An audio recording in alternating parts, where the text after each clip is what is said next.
Hello students, in this session we will be discussing another topic of uses of bills of exchange, and that is endorsement of a bill. Now let us see what is meant by endorsement of a bill. Endorsement means nothing but signing the bill of exchange for the purpose of transferring it to another. That means suppose I am the drawer of bill of exchange, and after accepting, my acceptor gave it to me. So instead of keeping it with myself, I have endorsed it, or I have transferred it to someone else. So that is meant by endorsement. Okay, the holder of a bill receivable can endorse the bill to another person by putting his signature at the back of the bill. Means I cannot simply just give it to someone. Okay, I have to sign it at the back that I am endorsing it, and then I can transfer it. The person endorsing the bill is known as endorser. As I am the one who is transferring the bill, I will be known as endorser, and the person to whom I am endorsing it will be known as endorsee. So an endorsee may again endorse the bill over to some other person. So it is not necessary for him to keep the endorsed bill to himself. Okay, if he wants, then he can sign at the back, and then again he can endorse it to some other person, and the process may go on and on, that another third person or fourth person can endorse it to someone else, and it may continue. Okay, so the person holding the bill at the date of its maturity will be entitled to get its payment. Okay, and at that time what we are supposed to do, or what kind of journal entry we are supposed to pass, let us see. Suppose if X endorsed a bill in favor of Z, let us take example that I am Mr. X. Okay, and I have given my bill of exchange to Mr. Z. I have endorsed it. Okay, so while endorsing, the entry will be Z account debit to bill receivable account in my books. Okay, in my journal book I will make entry as Z account debit to bill receivable. Then in the book of Y there will be no entry, because he doesn't have to do anything with the endorsement. It is between, the endorsement is taking place between me and Mr. Z. Okay, so Y has nothing to do with it, so there will be no entry for endorsing in Drawey's book.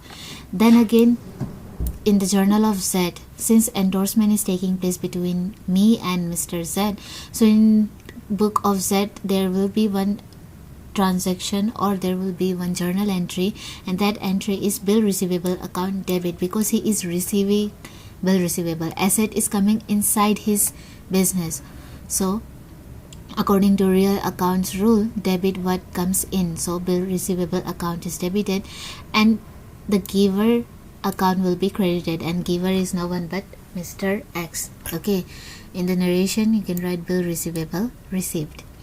Okay, now this transaction is over. When the transaction of paying the amount on due date, okay, then in that case, since I have no bill receivable with me, there will be no entry in my book regarding payment of bill on due date. Okay, because I have nothing to do.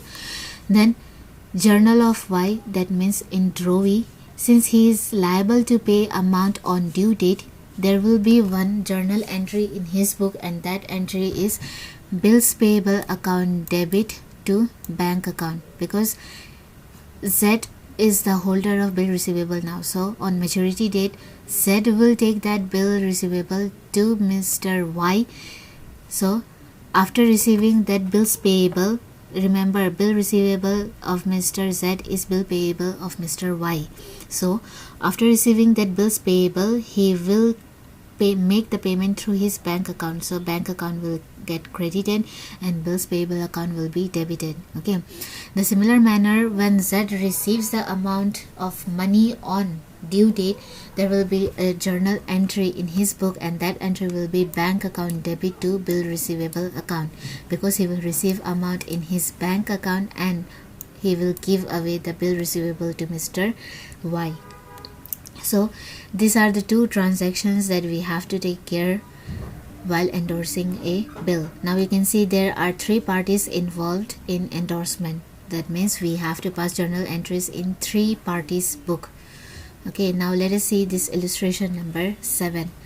Now Y owed 26,000 to X. Now see, in this question they haven't talked about sales or purchases, so we don't need to make any journal entry for sales or purchase. Okay, Y owed 26,000 to X. On 5th March 2019, he accepted a bill for 25,000 for 1 month drawn by X in full settlement of his debt.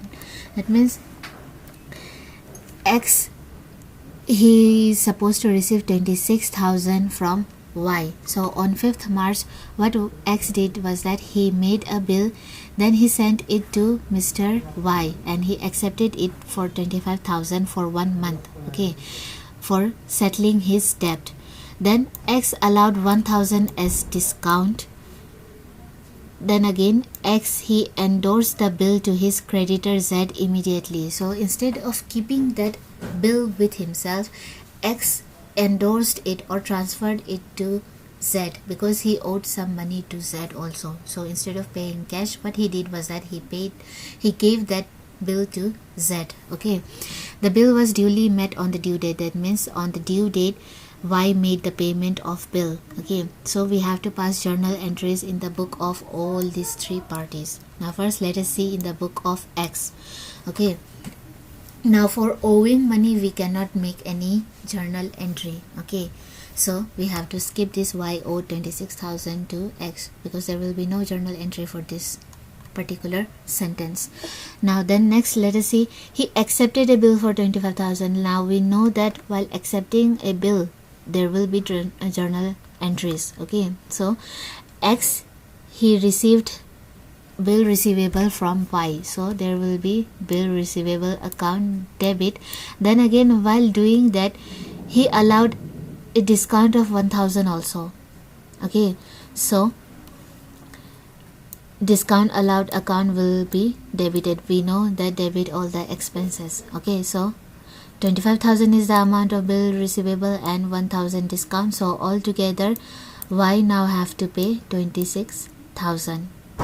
Okay, so this similar transaction will affect Y's account as well. So let us see in Y, that date will be same, March 5th. Okay, now he is sending bill receivable to X, so X account will be debited. Then two bills payable. Remember what bill receivable for Mr. X will be bill payable for Y, so bill payable account will be credited. Amount is 25,000. Then again we saw that there was a discount received. That means discount allowed by X will be discount received of Y, and that is 1,000. So altogether now X got 26,000 of bill. Okay, but the similar transaction will have no effect on Z's account because while accepting that bill by Y, it has nothing to do with Z yet. Okay, now see, X endorsed the bill to his creditor Z immediately. Immediately means on the same date, that is on 5th March. Okay, so for endorsement there will be entry in the book of X and Z because that endorsement is taking place between two parties, and those two parties are Mr. X and Mr. Z. So in the book of X we will pass entry for endorsement, and endorsement took place on March 5th. So Z is the one who is receiving that bill. Okay, so Z account debit to bills receivable account because bill receivable is going out from the business, and credit what goes out according to real accounts rule. So we know that the amount of or the value or the face value of that bill receivable is 25,000. Okay, then endorsement will not affect Drovey or Mr. Y, so we will skip here and then we will move to Z. Now the first entry in Z's account is for receiving that endorsed bill, and that is bill receivable account debit because he is receiving, or bill receivable is coming inside his business. So bill receivable account will be debited, and who is the giver? Mr. X. So X account will be credited, and the value of that bill is 25,000. Okay, bill received from X. Then next, see, the bill was duly met on due date. That means on the due date. So first we have to find out due date. bill was drawn on 5th March and it was for 1 month. So when we count 1 month from 5th March, it will be 5th April plus 3 days of grace will be 6th April, 7th April, 8th April. So on 8th April, Y made the payment of bill. Okay, so while making the payment, X's account will not get affected because he is not holding the bill anymore. He will not receive money. So his account's journal transactions are over. Now let us see Y's. He is making the payment on April 8th and journal entry for making payment is bills payable account debit to bank account. Amount is 25,000. Then this payment was done to Mr. Z because he is now the holder of the bill on maturity date. So on April 8, he will receive amount in his bank account, and after giving bill receivable to Mr. to Mr. Y. Okay, so he will receive money. So this is the entry in Z's book.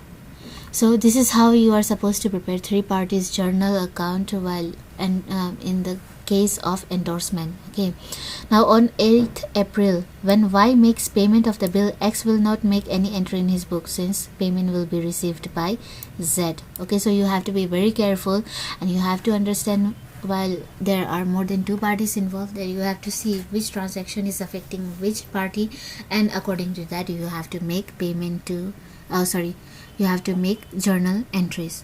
So for this session we will wind up here, and in our next session we will be discussing the last use of bill of exchange. So thank you.